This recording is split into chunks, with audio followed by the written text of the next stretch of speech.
Duwa ka lalaki nga imbolbado sa pagpangtiro kag pagpangbuno sa Zaraga, Iloilo nagapabiling nga naka-hospital arrest. Insidente nakuhaan pa sang video. Abiso mga kapuso, sensitibo ang video nga inyo malantaw. Si Zen Kilantang nakatutok.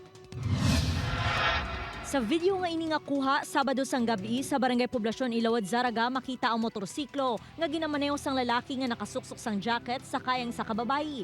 Makita ang lalaki nga nakaputi nga nagatindog sa kilid sang dalan.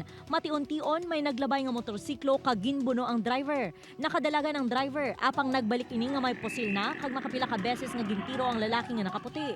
Nagagwa sa investigasyon sang Zaraga Police nga ginbantayan sang lalaki nga nakaputi nga ginkilala kay Paquito Beza, ang driver sa motorsiklo nga si Mark Anthony Chicherita, sagwa sang isa ka grocery store sa din ini nagatrabaho.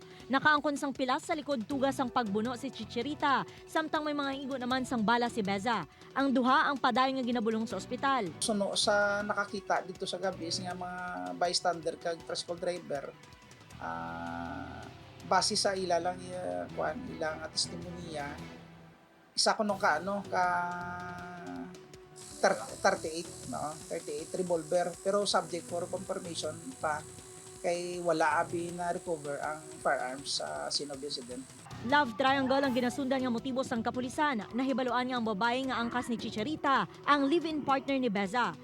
Ang ning nagsugat sa babae nga security guard nga nakatiro kay Paquito, naging kilala sa kay Mark Anthony, may relasyon man sila.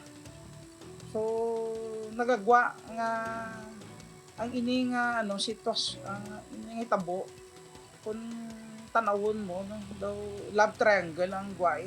Panugyan sang kapulisan sa magtimbang nga kampo, magpasaka sang kaso. Upod kay Hans Dishelto, Zen Kilantang, One Western Visayas.